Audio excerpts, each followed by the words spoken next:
La communion avec Jésus-Christ. La communion avec Jésus est ce qui nous fait continuer à le suivre quand tout le monde s'arrête et nous critique. Et pourquoi nous continuons? C'est le sentir avec nous qui nous permet de souffrir tout ce et ne pas le nier et obéir à sa parole, même si cela semble aller à l'encontre du sens du monde commun. La vraie communion avec le Seigneur ne vient qu'après lui avoir consacré tout ce que nous avons, que ce soit matériel et spirituel. Quand nous sentons, quand nous aimons, nous prenons congé et le suivons plus que tout au monde. Beaucoup meurent pour une patrie, un parti politique, une idéologie.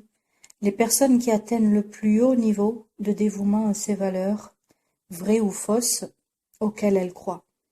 Notre dévouement et notre communion avec Jésus se produit lorsque nous en venons aussi à vouloir mourir pour ce en quoi nous croyons. Jésus, dans sa parole, sa prédication, la réalisation des âmes toujours perdues telles que nous étions. Des choses qui n'ont rien à voir avec les traditions religieuses, mais tout ce qui concerne l'obéissance à sa parole. Le monde et tout ce qui, dans nos vies, n'a pas de rapport avec Jésus, ce sont des ordures que nous devrons quitter lorsque nous entrerons dans l'éternité. Dans Philippiens, le chapitre 3 du verset 7 à 8, on va préciser sur le verset 8, « Mais je considère tout cela comme des ordures afin de gagner Christ. » Dieu peut aussi tirer le bien des œuvres du diable. Les grandes crises de la vie, les accidents, les maladies graves, les chagrins, les séparations pénibles, les divorces, etc. Dans Romains 8, au verset 28, « Du reste, nous savons que tout contribue au bien de ceux qui aiment Dieu, de ceux qui sont appelés conformément à son plan. » La vérité est que jusqu'à ce que nous soyons sur le point de mourir pour le Seigneur, et tout comme la femme de Lot, nous regardons, nous souhaitons le Sodome de ce monde, nous ne sommes pas prêts pour le royaume de Dieu.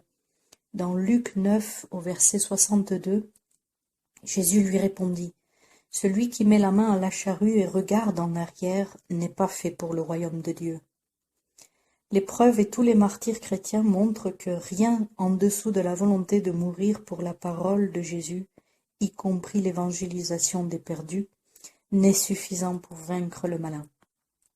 Dans Apocalypse au chapitre 12, verset 11, « Ils ont vaincu grâce au sang de l'agneau, et grâce à la parole de leur témoignage, ils n'ont pas aimé leur vie au point de craindre la mort. » Nous ne pouvons pas craindre les problèmes, on n'a pas ce luxe, des crises et des luttes pour la foi. Dieu utilise tout, il utilisera pour nous purifier pour son royaume. Cette vie est certainement un purgatoire pour nous apprendre à gagner le mal et la malignité. Jésus a dit aux frères persécutés de Smyrne, avant leurs emprisonnements et leur mise à mort pour prouver leur foi, dans Apocalypse chapitre 2 du verset 10 à 11. « Ne redoute pas ce que tu vas souffrir. Voici le diable va jeter quelques-uns d'entre vous en prison, afin que vous soyez mis à l'épreuve. Et vous aurez 10 jours de détresse. Sois fidèle jusqu'à la mort, et je te donnerai la couronne de vie. »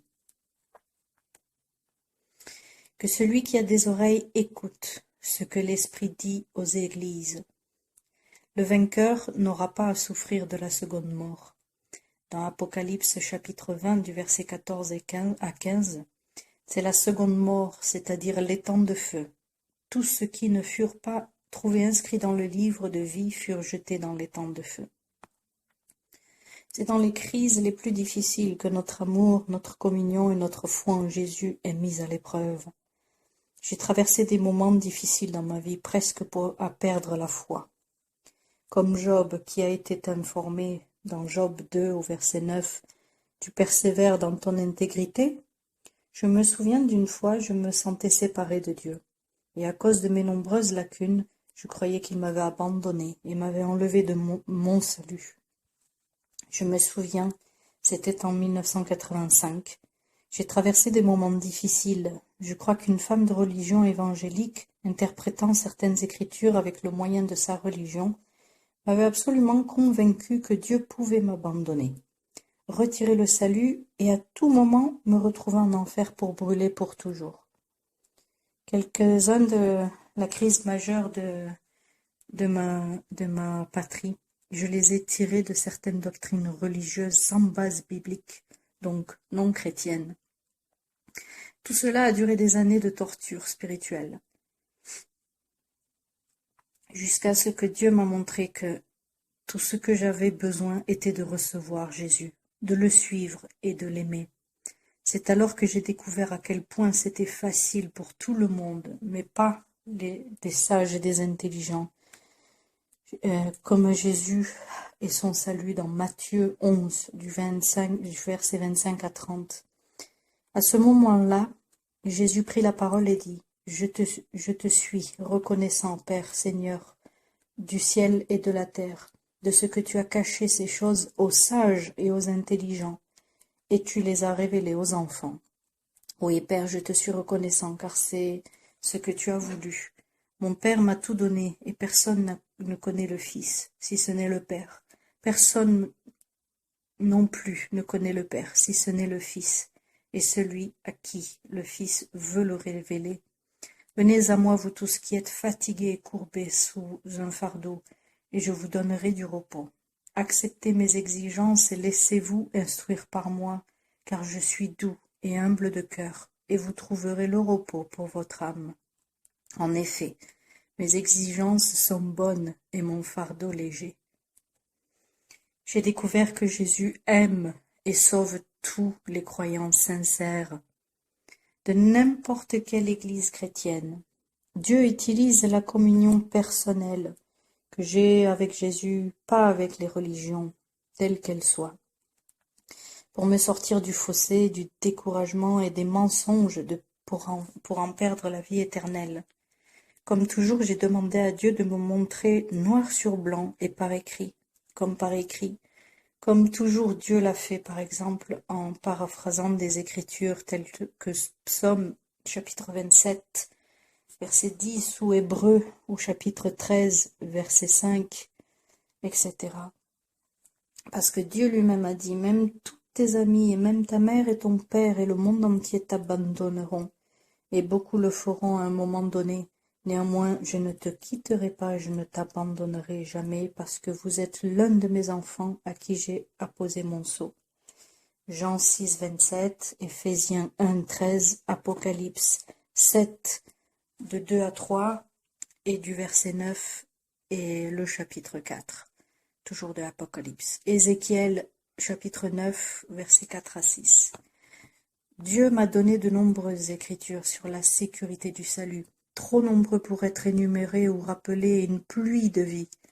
En voici quelques-uns qui peuvent aider ceux qui se trouvent pour être peut-être dans le même puits.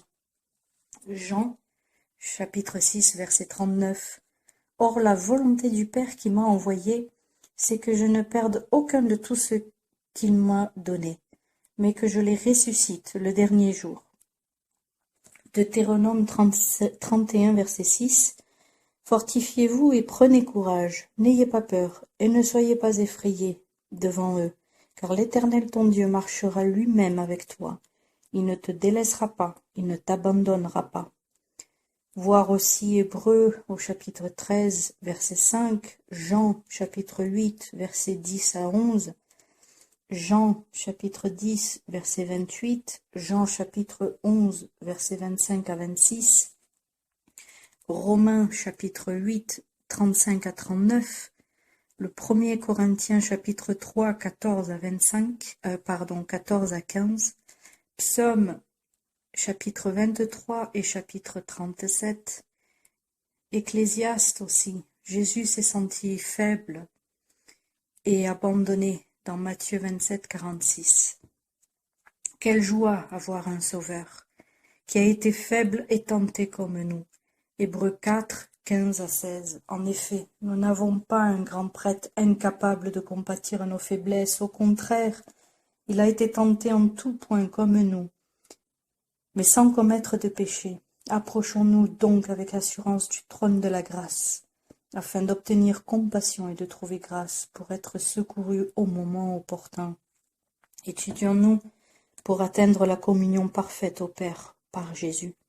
Aujourd'hui, beaucoup cherchent des médiateurs pour médier avec le médiateur Jésus. Quel imbécile nous sommes! Jésus est le seul et unique médiateur envoyé par Dieu. 1 Timothée chapitre 2 verset 5. Il est le médiateur à la portée de quiconque. Approchons-nous donc du trône de la grâce pour obtenir la miséricorde et trouver la grâce et être sauvés au bon moment. La communion avec le Seigneur n'est pas gratuite. Le coût est dans Philippiens chapitre 3 de 7 à 8. Mais ces qualités qui étaient pour moi des gains, je les ai regardées comme une perte à cause de Christ.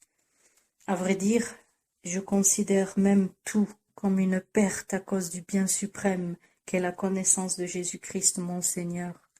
À cause de lui, je me suis laissé dépouiller de tout. Je considère tout cela comme des ordures afin de gagner Christ et d'être trouvé en lui, non avec ma justice, celle qui vient de la loi, mais avec celle qui s'obtient par la foi. Ceci afin de connaître le Christ, le pouvoir de sa résurrection, la vraie communion dans ses souffrances, devenant conforme à lui dans sa mort.